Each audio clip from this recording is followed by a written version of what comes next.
Through the years, different styles of rock music have come and gone. The music has continued to evolve since its creation in what many agree was the 1950s, where it was all about having fun and dancing. It was the music of the youth. Fast forwarding to the 1980s, the most popular rock music was undeniably hair metal or glam rock. This music was full of flamboyant hairstyles, leather pants, and lyrics about girls, which attracted a lot of attention from mainstream audiences. But is this really what teenagers wanted to hear? Washington State, 1985. An angry bunch of teenagers, sick of the flashy lifestyle of mainstream music, were holed up in a cold and rainy town, with nothing to do but listen to music. All over the radio was glam rock, but these kids were anything but glamorous. So instead of relying on the rock music they heard on the radio, they turned to something that was more true to them: metal and punk rock. Inevitably, ideas started forming to make their own music, taking aspects from punk and metal. This birthed many of the early bands around Seattle. This birthed what we know today as grunge. Cut to 1989. A young band called Nirvana burst onto the local scene with their debut album, Bleach. This record sold relatively well in the area, with a heavy sound full of metal and punk influence. Exactly what they were listening to at the time. The man who crafted this record, a young Kurt Cobain, loved this sound, but just wasn't satisfied, as his love for the Beatles was equally as strong. This made Cobain start writing more songs. He wrote many new songs with influences from punk and metal, yet were melodic enough for Beatles fans.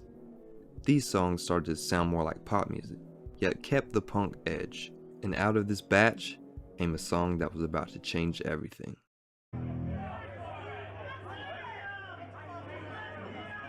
The song is called Smells Like Teen Spirit. This started something that no one saw coming. It was like Cobain had put in a code that no one knew existed. He had given the kids what they wanted, though the kids didn't know yet that they wanted it. Released as a lead single from the album Nevermind on September 10th, 1991, the song wasn't thought of as being a breakout hit, and initially it wasn't. But radio stations started to catch on, and teen spirit was everywhere. The angsty lyrics and the heavy sound was exactly what the kids wanted to hear. The kids who listened to punk and metal already knew that. But the song transcended boundaries, with its catchy pop melody finding itself on the radio of colleges and basements alike. This was huge, as the usual Nirvana fans, with their flannels and greasy hair, were still at the shows. But now, more and more pop music fans started to turn up. The song grew and grew Nirvana's popularity.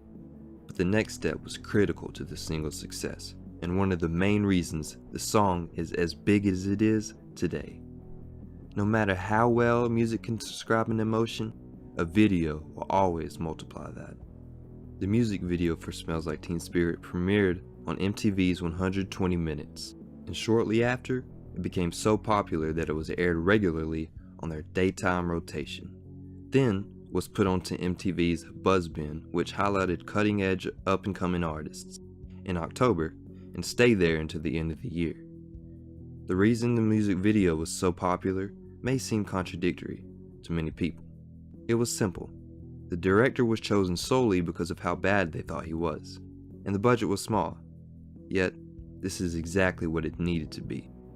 It represented the youth because of how homemade it was. And it was fast, loud, and chaotic. It depicts the band playing in a high school gym with a bunch of teenagers running around and having fun. Things were broken and people were loud, but this was more than chaos. This was therapy. Teenagers felt a connection with this, because that is exactly how teenagers want to act. And this resonated with kids everywhere, making this song an anthem for a generation, making this song a revolution. Telling kids that being flashy and arrogant wasn't fun. Being a teenager, feeling the emotions that a teenager feels, and listening to something that portrays those feelings was fun. This is what fun meant to teenagers at the time. You didn't need money or good looks to feel connected with the music. The music represented them. The music smelled like revolution, smelled like Teen Spirit.